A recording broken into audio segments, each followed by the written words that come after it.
I don't think I remember the very first time. I think it was probably so awesome that some part of me has blocked it out. But I certainly remember singing with her, and I remember meeting her. And there's not only a greatness about Marilyn Horne, the performer, but there is an incredible greatness about her as a human being. There's something about Jackie that when you're with her, around her, talking with her, almost even see a picture of her, you feel everything's okay in the world. It'll be okay. You know, things will work out. There's a life force that comes out of her, a courage, an energy, and it's really an enormous, enormous amount of goodwill. Life goodwill, you know, and people with goodwill tell the truth. She's good at telling the truth, but somehow the truth is comforting rather than alarming. So I do remember very well and singing with her in this amazing voice and her amazing commitment to what she does. You know, it's a lifelong commitment, and it's one that is based on a deep respect and love for music that is her fabric. And she's never pretended it was anything else, which I think is wonderful. It's an incredible voice. It's an unusual voice. When I first heard her sing, there was more soprano in her voice. And, you know, and I've heard her sing soprano roles. And so that was what always impressed me, was this incredible range. But there are moments when she sounds like a tenor, and, you know, it's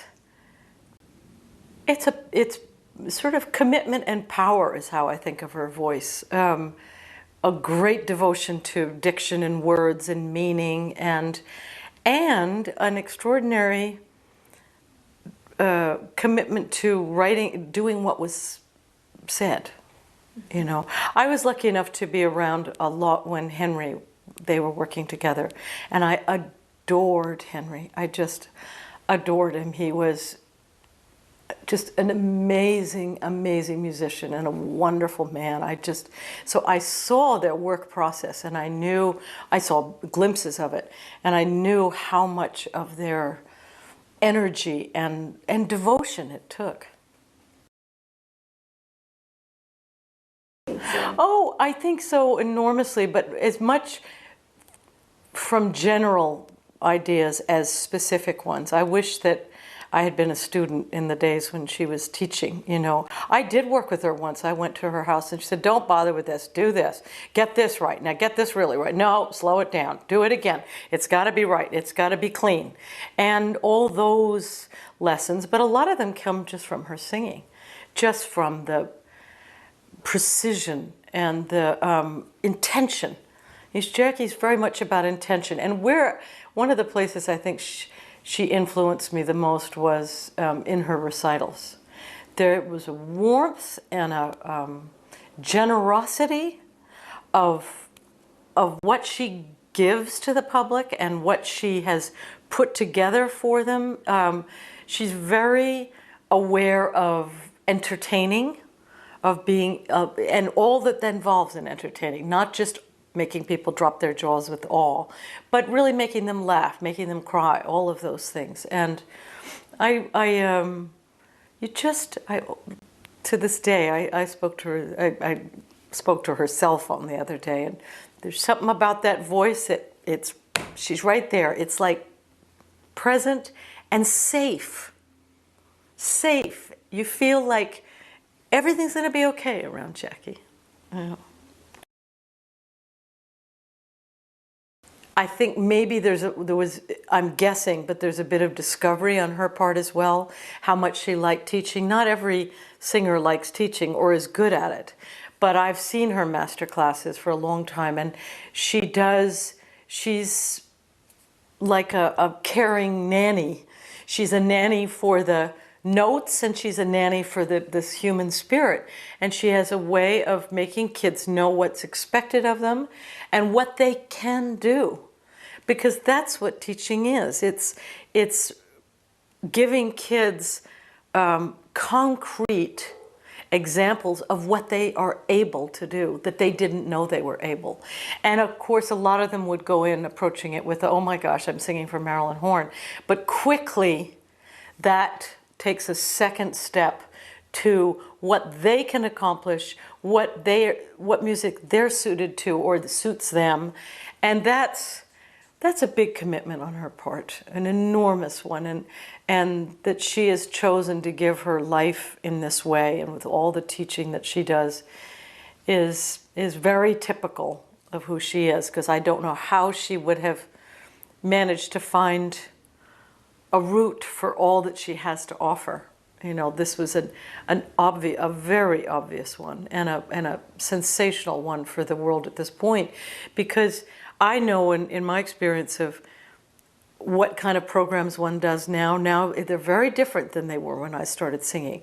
A lot of the German and French and Russian and a lot of these songs have gone by the wayside because people want to understand. And when I started singing, there were still vest pockets of a German group of people in this country, of course, in Europe, or French or Italian. Now that doesn't exist. The generations have gone on. One of the best things she's done is the surtitles. People want to know when the bird jumps off the twig or when the boy falls in love with the girl or whatever it is. They want to know just when it happens. It makes it much more entertaining and engaging. And you can't, half the time at my age, you can't read the program, and you can't remember an entire Schubert song with 5 verses, and that's been a wonderful gift she's given. I was sitting next to her on the stage doing my first performance at Carnegie Hall, and I was, an ignoramus and fidgeting and looking around, and Jackie was saying under her breath, "Sit still and keep your face in the light." And I've been doing it for 40 years.